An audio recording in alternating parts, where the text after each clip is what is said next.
Hey guys, I'm Kalila Reynolds, and today I'm telling you about the latest company seeking to list on the Jamaica Stock Exchange.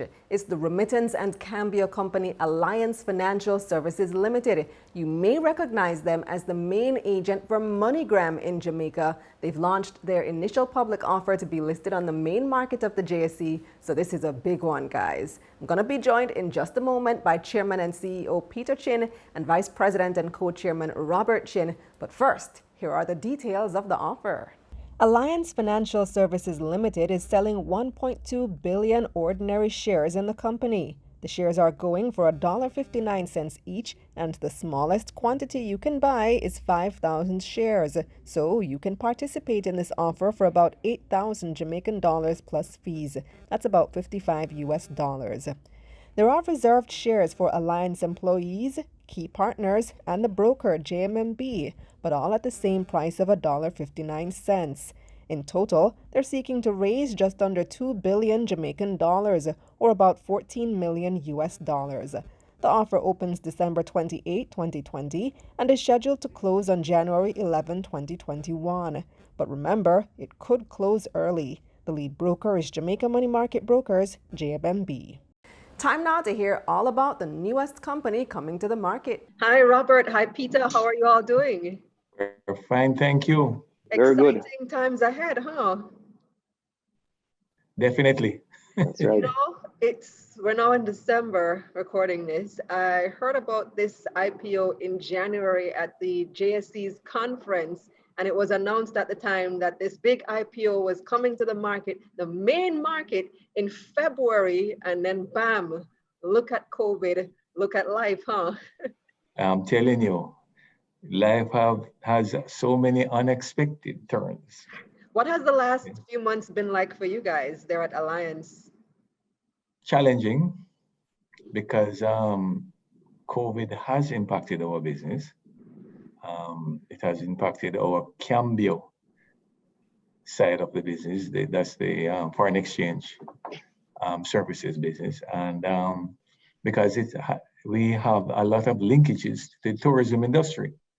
And that has been hammered, and but we have managed, and we have it's improving again because tourists are now coming back to Jamaica, although slowly, but there's improvement in that aspect of the business. Well, let's get into what this business is all about. For anyone who's never heard of Alliance before, tell me about some history of the company. Okay.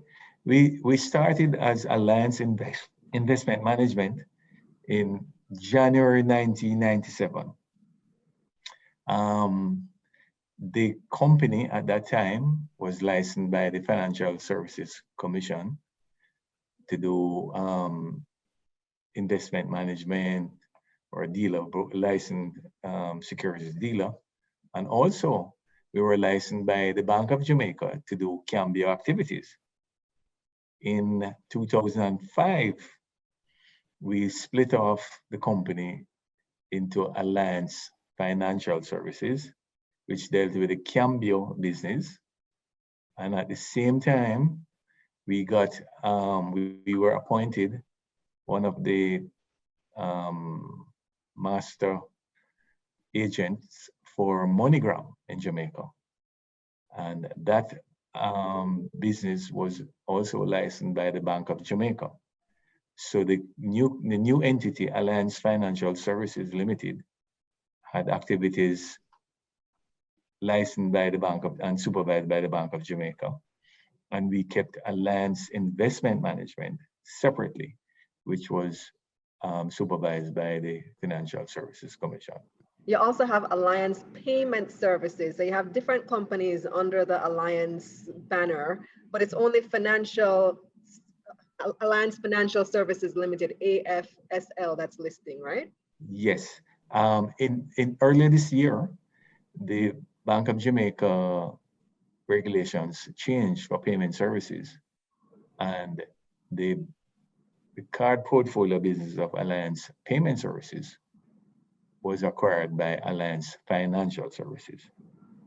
So the main lines of business Alliance Financial Services has are the cambio business, the remittance business, and the card services business. So Alliance Payment Services no longer exists because Alliance Financial Services acquired the card services business. And I would like to also add to what the history that Peter is giving is that one of the success, I think the success that we have had over the years is that we don't kind of lock ourselves into one revenue stream. We always look at opportunities. And we also use an innovation and to look at we can expand whether vertically or horizontally, because I think that is what has allowed us to become or maintain our success for that long. Yes, well, let's talk about that success in the industry. 16 years, you all are known widely for the MoneyGram, being the MoneyGram agent in Jamaica. I happen to use your service in Ligani. That's where I go whenever I need to do either cambio or remittance. So I'm a client, just letting you know. But tell me about your success over these past 16 years, because unlike listed companies, your financials would be new to us. We haven't been able to see those except when the prospectus is published. So tell me about your financial performance over the past years, how you've grown. Our primary areas that we're focusing on was always remittance and cambio. From the cambio perspective, we are considered one of the dominant players in the market from the cambio side. And on the remittance side, I think by the last count, I think we contribute probably somewhere in the region of 30% of all MoneyGram transactions that are processed in Jamaica. So we are also dominant in that field as well. We have been able to grow our agent network, sub-agent network with MoneyGram, because we are able to identify really key strategic partners throughout Jamaica that has been on this journey with us. So I want to thank them for that as well. But overall, when the prospectus is published, you will notice that the company has, over the last 5 years, has done tremendously well.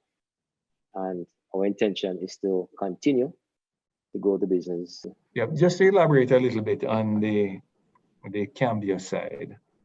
Although we have 4 branches now, we have relationships with smaller cambios in Montego Bay, island-wide. And what we do is we purchase from them. And then we are able to consolidate those funds and sell to corporate clients. Because just think about it, a small cambio in Negril wouldn't have access to the big corporate giants in Kingston because they don't have the volume. So what we do, we purchase from a network of cambios, consolidate, and then sell to those corporate clients. So in terms of, that's how Bobby is saying that we are dominant in the cambio business. Yes, we may only have 4 branches, but we do quite a bit of volume because of that. Which part of the business is the bigger part, the cambio or the remittances? The cambio is traditionally has been, but remittance has been improving significantly. And that's what has helped us over this in the pandemic period, is that our cambio business has fallen off, but our remittance business has improved. So it can offset some of the losses we have had. Losses meaning revenue on the cambio side, because I don't know if you're aware that Jamaica has experienced growth in the remittance business. The amount of receipts coming in during the pandemic. Yes, I know initially there was a fall off in that because some remittance agencies abroad were closed and so on because of the lockdown. But then later on, the rebound came and remittances were what, like 14%, I think. Yes, I think year over year it could be 30%. 30%. As much as that, I think. Necessity is the invention of The mother of mother of all invention. inventions. Necessity is the mother of invention, indeed. So Yes. tell me So, about the invention. Tell so me what Alliance has done over these past few months to deal with some of the changes that COVID has brought about. Bobby, you have to deal with that. All right. One of the things, as you mentioned a little earlier, was the card service. So by transforming or transferring the Alliance payment service card portfolio to Financial Services, Alliance Financial Services, we have been able to transfer a what we call a principal member of MasterCard. So we now are probably the leading issuer of prepaid MasterCard in Jamaica. And what we have been able to do successfully is to utilize the card and sort of synchronize it with our remittance activity. And we are now coming out with, we have started to introduce what we call the direct-to-card remittance, meaning that a person can actually do a remittance transaction and put the proceeds onto the card instead of going into a location to collect. And we found that it has caught on during this pandemic period because people, in a sense, really don't want to go into a location to collect, Right. to be exposed, right? So that has taken off, and we expect it to even get further traction as we are going to the new year. So that's one of the things. You don't have to go anywhere, stand in line, collect physical cash. Everything's done online. You get your money straight on your card, and you can go shopping with the card, both at a supermarket or online. Exactly. You know, as you mentioned, the Alliance ePay MasterCard, and I've been following the story over the past few months with where you've been going with that. You now can get the remittances directly on it, the prepaid, the co-branding that you've been partnering with other companies. I saw where you partnered with CNWJ Cooperative Credit Union, which also recently listed on the stock exchange. You've also in November partnered with the Jamaica Civil Service Association. So tens of thousands of civil servants are now getting prepaid MasterCards through Alliance. Tell me how that works. How is a prepaid MasterCard different from a debit card? The prepaid card, you have to put money on it. How do you put money on debit card, you have to have like a bank account. You go to an agent, one of our MoneyGram outlets, and you put money on it. Also, you can transfer money from a bank account onto the card. Or if you get remittance, you can put money on the card. But back to the co-branding though, so this eliminates the need for a bank account, and this really helps those people who are underbanked or unbanked. Exactly. Most of the people who have cards prior to the co-branding relationships are people who never had a bank account, right? And what we have found is that even people who don't take the money direct to card, if they go to an agent, what they'll do, instead of walking out of the branch with $25,000, they'll walk out with 5,000, right? Store the 20 on the card for spending, or they can go to an ATM and withdraw the money. So it has proven convenient for the people who have no bank accounts. Brilliant, because we all know that this issue of financial inclusion has been a huge one in Jamaica. There is a large percentage of the population that is not included in the financial system, and so they're left out of all the e-payment solutions. They're left out of online shopping, online vending, and so on. So I really like where you're going with this. I think this is a huge growth opportunity for the company. How big? How much weight are you putting on this co-branding solution for your growth opportunities there at Alliance? Yes, what we have done is identified institutions or organizations with big numbers. Co-branding only makes sense if your partner has numbers, right? And the Civil Service Association, for instance, has over 20,000 members. So right away, you're into a big pool. The CNWJ Credit Union has big numbers also.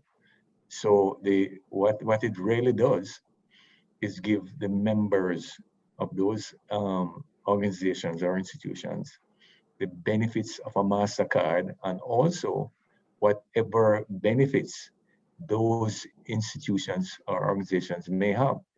For instance, the Civil Service Association, they have civil servants get discounts from about over 200 merchants. But it's very cumbersome to access some of those merchants. So when you have our card, we have the technology to allow all of those merchants to interface with our system. So when a civil servant goes to one of those merchants to purchase and swipes the card, they automatically get the benefits that have been agreed by the discounts being offered by that specific merchant. Mm-hmm. But Robert, you do have significant competition in several of the spaces that you're in. So in terms of the cambio, you have competition, remittance industry, you have competition, and now you're basically competing with the banks because they have been making it a little bit easier to get into the banking system as well. How do you deal with competition, Robert? Well, remember on the card service, we're focusing on prepaid solution, a prepaid card, which right now I think we are the primary company that is engaging in that arena. Not so much the bank as yet. However, I think what Peter said earlier about the financial inclusion, if you look at the general profile of a person that collects remittance in Jamaica, as you correctly said, they're underbanked and underserved. So by having the card, it negates the need for having a bank account, because the card can store value on it and it's secured enough to ensure that the value is maintained on the card. So I think we can use that as an advantage to continue to create, a foothold in the space. And as Peter said, we have a lot of other potential partners that wants to come on board, and we're going to be looking at bringing them on one by one, as long as it takes. But we see this as a specific strategy for our growth into 2021 and beyond. So I think we're I think we have the technology and the product that we can go after a certain market. Being a pioneer in this space, I think it definitely is a huge advantage for you. And when I say competition, it doesn't necessarily mean, so the two things don't negate each other. You can have an Alliance prepaid MasterCard and an account at a financial institution. Of course. Many people have more than one card, more than one account for anything. So I think it really is a huge untapped space, and you being the first to market with the product, I think that spells great things for Alliance Financial Services Limited. So coming now to the IPO, you guys are seeking to list on the main market of the Jamaica Stock Exchange. So you're looking to raise in excess of $500 million. Yes. What is the reason that you have chosen to come to the market at this time? I think one of the primary reasons we looked at it is because of succession planning. All right. Peter and I have been in the business for 2.5 decades in this business. And prior to that, probably 15, 20 years in the financial service business. Now, that's a long time. And I don't think you can expect us to continue into the next 10, 15 years, right? So what we have done is that the best opportunity for us to ensure that the business continues and the legacy of the business continue is that we list the company, have a very experienced and able board, so that they can implement the actual corporate governance necessary for us to continue growing the business. So 5 years from now, 6 years from now, if Peter and I are not here, the structure will still maintain, because they're going to ensure that what we have built over the years, that we have a management team guided by a board to ensure that we go forward as a successful company.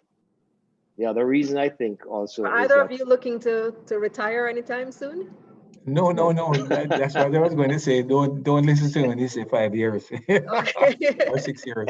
But Just I guess checking. he's just giving an example of You're right. I understand. yes, Succession yes, planning is yes, important. right. yes.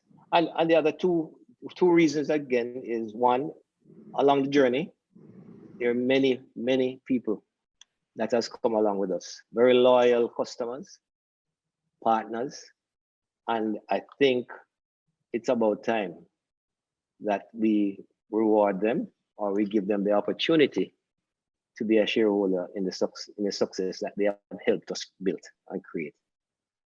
And the last point from my perspective is the loyal, faithful, and long-serving staff that we have had, because a part of the shares we're offering to them, because I think they deserve also to be shareholders of a business that they have helped guide over the years, whether through tough times or good times, they're always there.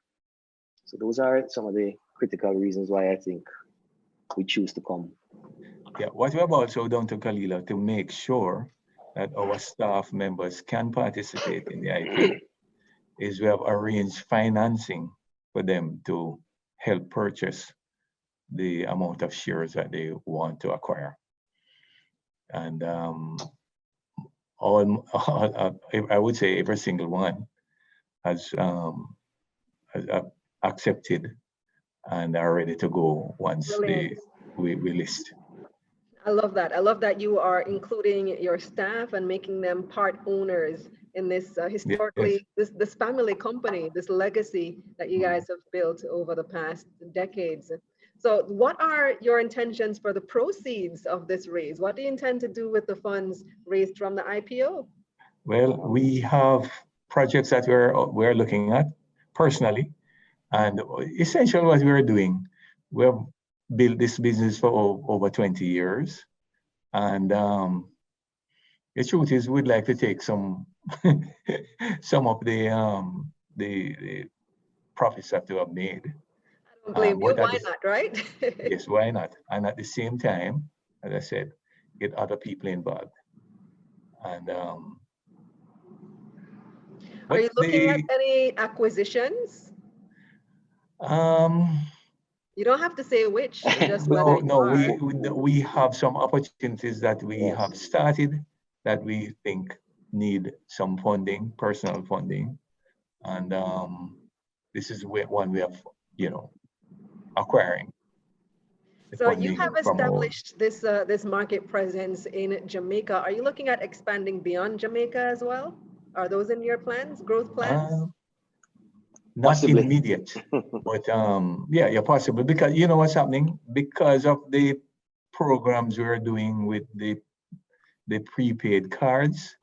We have had other people in other territories who are MasterCard members who have wanted to bounce ideas off of us in terms of how do we do this, how do we do that. So there's a possibility that could happen. The truth is that the financial service business is so dynamic these days, and technology is just making the borders becoming seamless. So you never know.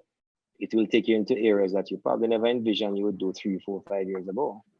True. If the business takes us there, we have to look at it. Absolutely. Now, another thing that people who are considering purchasing into an IPO, purchasing into any listed company often consider is the company's dividend policy. So the two reasons that people primarily buy, because they think the company is going to grow and the stock price will appreciate. And the other one is for the dividends that a company may potentially pay out. So what is the dividend policy, or what will be, I should say, the dividend policy of Alliance after you list? We will be paying up to 80% of the profits per annum, up to 80%. Nice. Yes. Smile. Yeah, investors definitely like a good dividend paying company. Yes. Because of the type of business we are in, it's not capital intensive in terms of machinery, inventory, that type of thing. we are in the cash business. So if we need to retain more of the profits to expand or to do anything extraordinary, then we will do that. But the policy we have established will be up to 80% of the profits made in any one year. Well, I wish you both all the best with this IPO when it lists, and I expect to be at the listing ceremony on the Jamaica Stock Exchange when you're able to slide your tile onto the list of listed companies. Okay, thank you very much. Thank you, Peter. Thank you, Robert. Okay. All right. Take care. Thank you very Bye. much. So there you have it, a market leader in the remittance and cambio industries, and they found what may very well be a cash cow with their prepaid MasterCards serving the unbanked and underbanked. You can download the prospectus to learn more about Alliance Financial Services Limited. If you're watching this on my YouTube channel, you can click the link up here or in the description box below, or just go to KalilaReynolds.com. I'm Kalila Reynolds, wishing you all the very best.